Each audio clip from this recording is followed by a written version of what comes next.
Você está ouvindo Dois Nerds e uma Bíblia, seu podcast de teologia e cultura pop.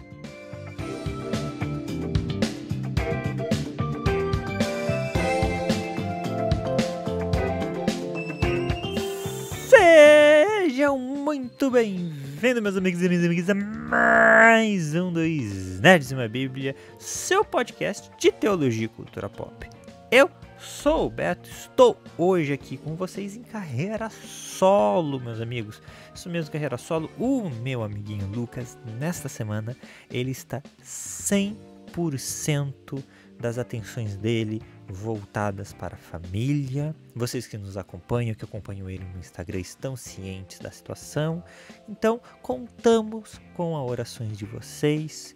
E, aproveitando que eu estou sozinho aqui, decidi falar deste que é o jogo que eu mais joguei na vida, que é o meu jogo favorito, que é o Zeldinha Ocarina of Time. E um ponto bem específico do Zelda Ocarina of Time, que é um aspecto da história que a gente nem sempre está atento, a gente nem sempre percebe, mas o Javed, eu acho que esse é o nome dele, Javed, alguma coisa assim, da Good Blood Gaming, que é um canal no YouTube de documentários sobre jogos, ele faz uma produção maravilhosa, ele fez um vídeo sobre The Legend of Zelda Ocarina of Time e me abriu muitos olhos sobre como a história de Zelda, né, do Ocarina em específico, todos, claro, mas do Ocarina, como ela é profunda e como a gente consegue observar algumas coisas muito interessantes nela. Então eu quero trazer um pouco disso pra gente hoje e trazer a temática da perda da infância.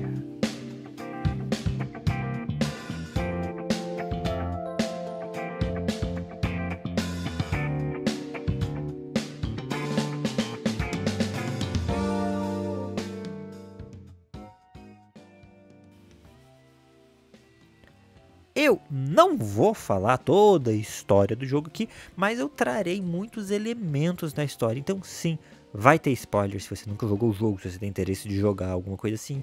Você pode pausar aqui e voltar depois, se você já conhece o jogo, fica com a gente. Se você não liga, fica com a gente, que quem sabe depois desse cast você vai ter interesse de jogar o jogo, para talvez perceber esses elementos. The Legend of Zelda é um dos jogos mais clássicos da Nintendo, vem desde o Nintendinho. E o Ocarina of Time, ele foi um divisor de águas, porque ele foi o primeiro Zelda em 3D. Não foram todos os jogos da época do 16-bit, que foi o Super Nintendo ali, Mega Drive, que se adaptaram bem ao 3D, né? Mario e Zelda fizeram um ótimo serviço nisso. Zelda Ocarina of Time foi por muito tempo considerado um dos melhores jogos já feitos, com uma das melhores pontuações no Metacritic, que é um site onde as pessoas e os críticos pontuam, sendo um jogo que chegou a mais de 98 pontos, alguma coisa assim. Então ele é um jogo muito clássico e ele tem uma história muito simples. O herói destinado se levanta para matar o vilão. E é isso, né? Então é uma história do bem contra o mal. É uma história onde o nosso herói, o Link, é aí convocado para lutar contra o vilão. E a gente tem o Link, a gente tem a Zelda, a gente tem o Ganondorf, é um vilão clássico do Zelda, mas aparece em outros jogos, não em todos. Mas o Link e a Zelda são personagens recorrentes, né? O nome do jogo The Legend of Zelda é a lenda da princesa Zelda, onde o herói Link a resgata. Em alguns jogos, em outros jogos ela ajuda. Cada um vai em um ritmo. E um dos elementos mais incríveis desse jogo foi a mecânica da mudança de idade, né? Então a gente começa o jogo com o Link ali nos seus 10 anos de idade, mas em determinado momento pegamos a Master Sword, que é a espada mestre, é a espada que bane o mal, é a espada que eles falam pro Link assim: Link, para você conseguir ganhar do Ganondorf, você precisa ter essa espada, e com essa espada você vai poder vencer ele. E aí quando o Link efetivamente pega essa espada, o que que acontece? Ele é muito criança para usar essa espada. E aí ele fica num estado de sono durante 7 anos. E ele acorda já num corpo de 17 anos, já num corpo adulto, completamente formado. O qual permite, efetivamente, que ele empunhe a espada mestra, que é uma espada para adultos. O problema é que, neste período em que ele ficou dormindo, o mal dominou. Exatamente porque quando ele pega a espada mestre, ele abre as portas para um lugar chamado Reino Sagrado, onde a Triforce, que é uma relíquia dos deuses, estava escondida e era o objetivo de Ganondorf pegar essa Triforce. Então Ganondorf consegue pegar a Triforce, ganha muito poder e ele domina o mundo. E ele destrói o mundo, e aí o Link, agora adulto, né, tem aí a missão de restaurar esse mundo e vencer ele e vencer o vilão. E como nós sabemos, é um jogo, nosso objetivo é esse, e a gente faz isso. Agora, o que muitas pessoas não percebem são os pequenos detalhes e diferenças que acontecem exatamente nas duas grandes mecânicas de gameplay desse jogo, que é o gameplay durante criança e o gameplay durante adulto. O gameplay, para quem não sabe, é a jogabilidade, né? A gente tem o costume de falar gameplay, a jogabilidade, né? O jogo muda, não drasticamente, mas sutilmente em como as coisas são para o Link criança e para o Link adulto. Todo o jogo voltado ali durante o período da infância dele, e assim, entendam que ele pode ir e voltar desse estado de infância. Somente a gente abrir mão da espada, colocar ela no pedestal onde ela estava, ele volta a ser criança. É uma mecânica que é necessária. A gente vai indo, voltando do passado para o futuro, né? Diversas vezes no jogo para realizar as missões. Então, todo o gameplay do modo da criança, ele é um tanto quanto festivo. Né? As mecânicas do jogo são muitos puzzles de empurrar caixa, entrar em buracos pequenos. A cidade ali, a vila onde ele nasce, que é a Kokiri, que é uma floresta, as casas são casas de árvore, nós temos plataformas para pular, nós temos pontes para passar. Então todo o gameplay da criança, de certa forma, ela é muito infantilizada. Quando vamos entrar no castelo, a gente tem que passar despercebidos pelo guarda, a música é engraçada, é quase como se fosse um esconde-esconde que a gente brinca com os guardas. Não há risco dele te encontrar. Se ele te encontra, você não morre, não há consequências para as ações da criança. Né? As temáticas que são tratadas também nos relacionamentos, a gente tem a amizade, a gente tem a irmandade, e a gente tem até uma pitadinha ali do que seria um amor, mas um amor infantil, um amor inocente. As armas que o Link usa quando criança são armas que não parecem armas. É um bumerangue, é um estilingue, é um escudo de madeira. Né? São elementos característicos da criança. Agora, quando se passam esses 7 anos, e o Javid, ele faz um comentário muito inteligente, que a espada mestra, ela representa a infância de Link. Então Link está agora num corpo adulto, mais uma mente de criança. E nesse corpo adulto, ele vai se relacionar com este mundo destruído. Então, todas as coisas que deveriam acontecer com ele como criança, ele tem uma mente infantil, ele começa a ter estímulos de adulto. Mas a infância dele ainda está na mão dele. É a espada. É só ele colocar a espada que ele volta para a infância. Ele pode vivê-la ainda. Então é como se fosse assim, a infância não foi perdida. Ela está ali, ela está à disposição.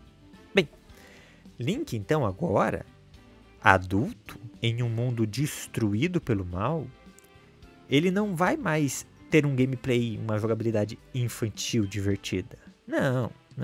Agora ele tem que ir em cemitérios, ele tem que lidar com espíritos, maldições, prisões. A própria Epona, que é a égua no jogo que a gente libera na fase adulta, é uma representatividade do cavaleiro, o homem formado ali no seu cavalo. Né?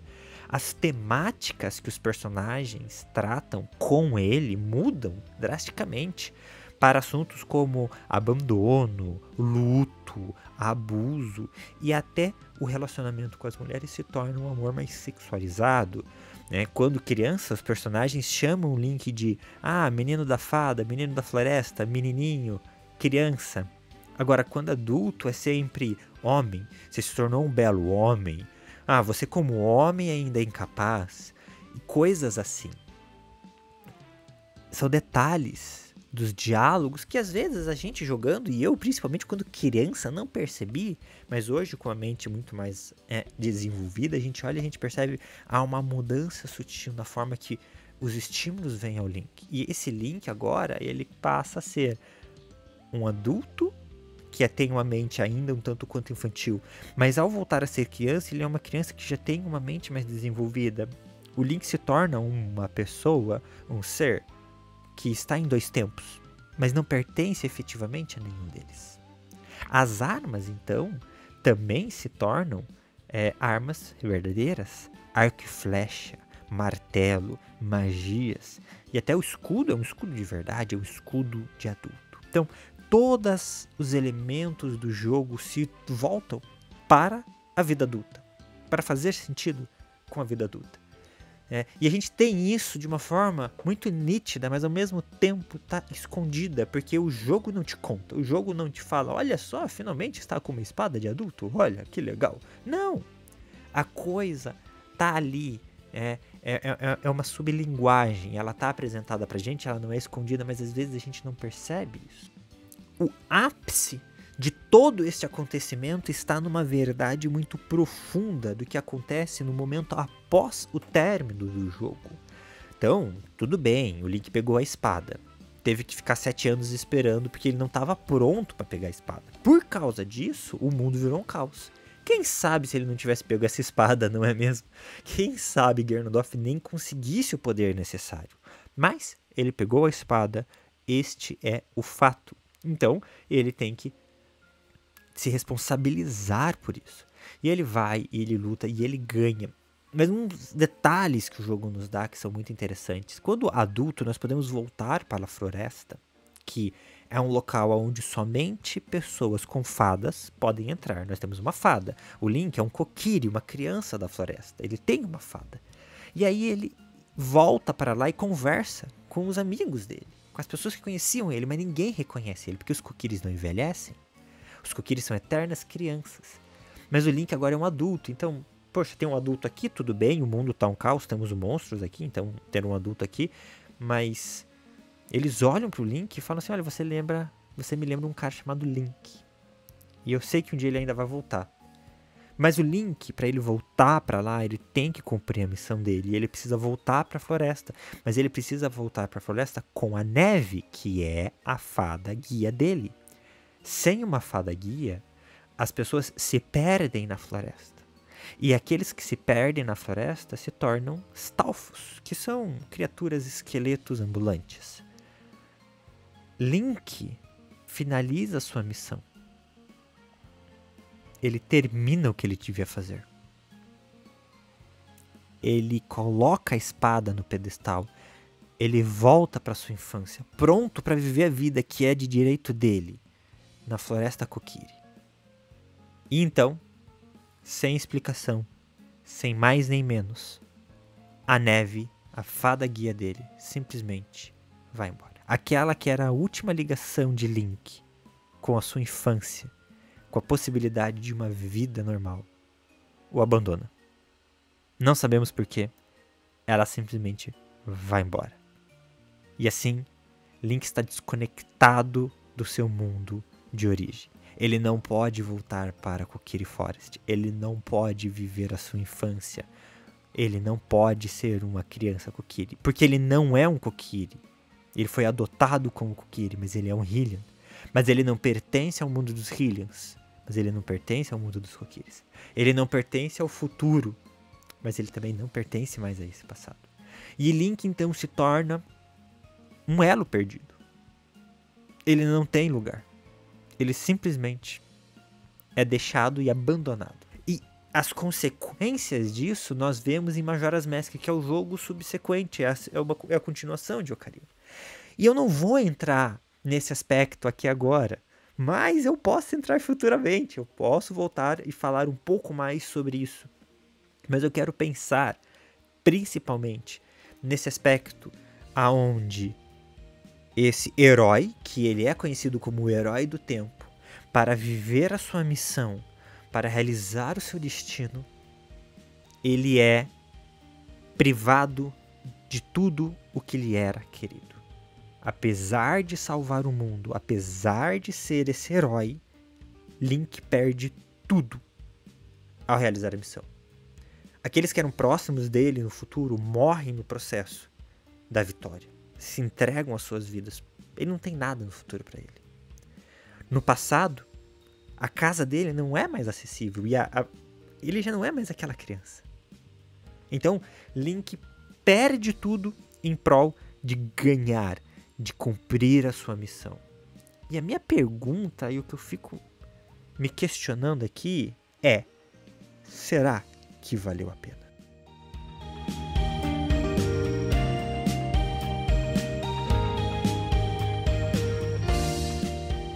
Claro, ele tinha uma missão, ele tinha que matar o Ganondorf, ele era o menino do destino, a Triforce da coragem estava com ele, a Triforce da sabedoria com a Zelda, o Ganondorf estava com o poder, isso tinha que acontecer, estava tudo destinado, beleza.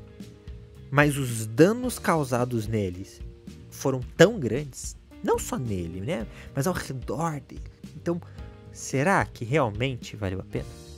Bem, eu sei de uma passagem bíblica muito conhecida, que é Eclesiastes 3. Não preciso nem ler ela aqui, mas caso você que está ouvindo ainda não conhece, eu recomendo que você pause e vá lá ler.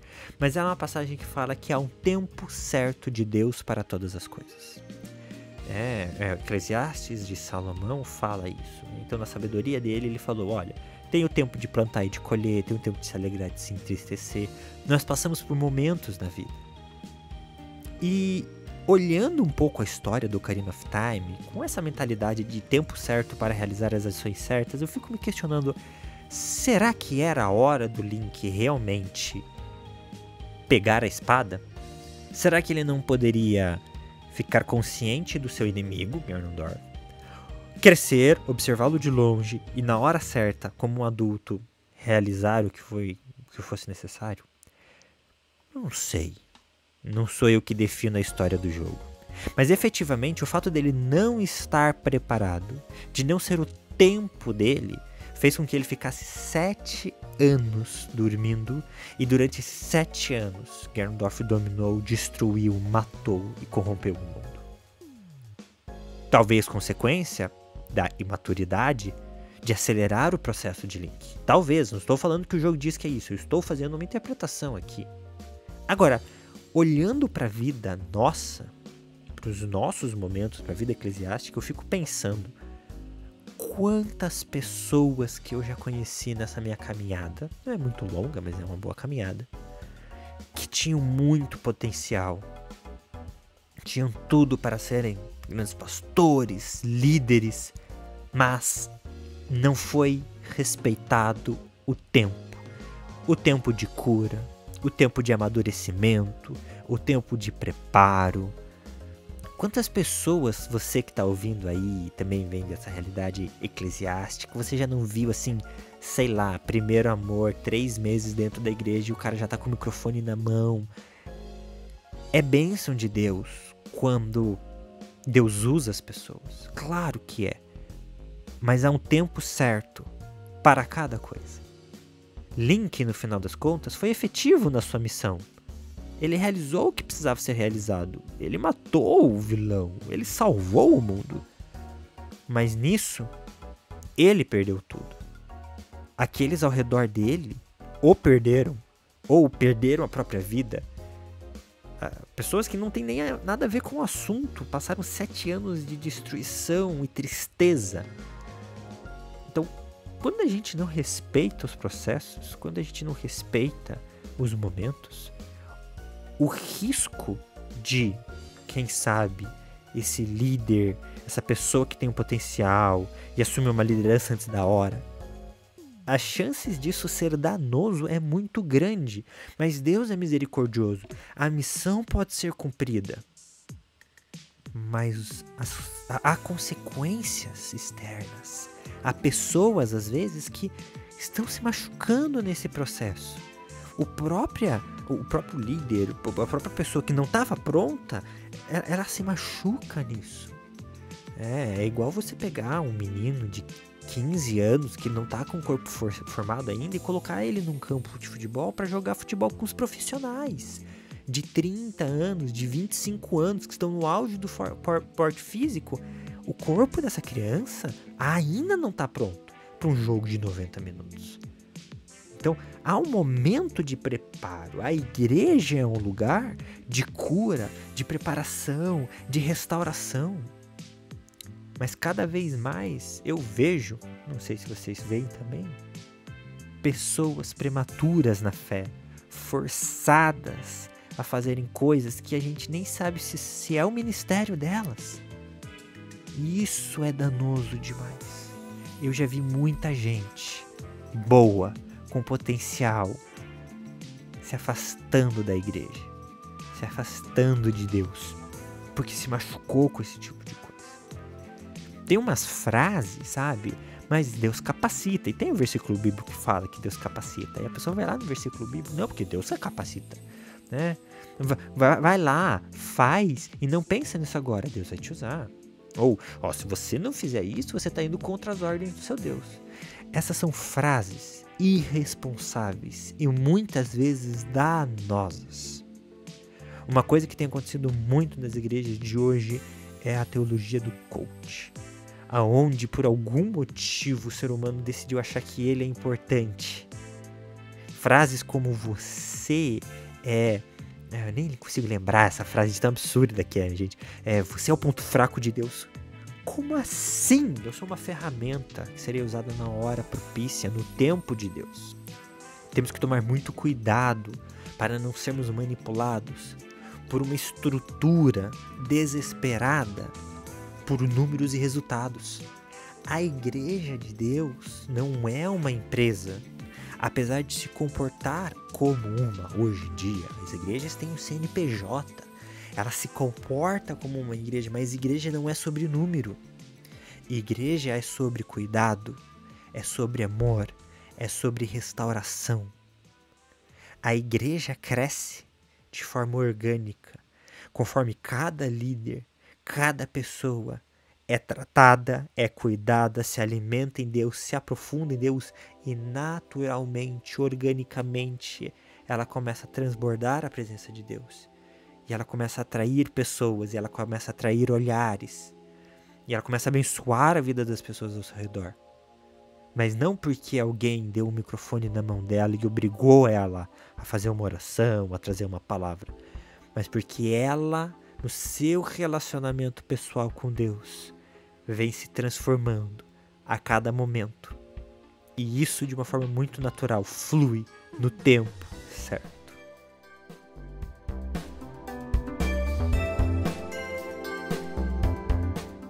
É isso, meu povo. Um pouquinho de pensamento aqui de Zelda, que, cara, é um jogo maravilhoso que eu adoro de paixão. Já gostava de Zelda. É o jogo que me ensinou inglês, é Zelda.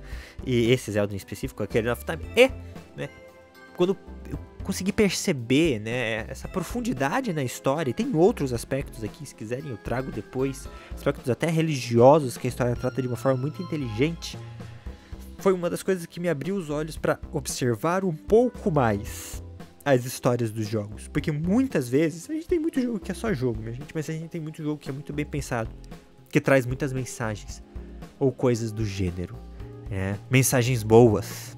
Também temos muitos jogos com mensagens ruins. Então, fica agora com vocês.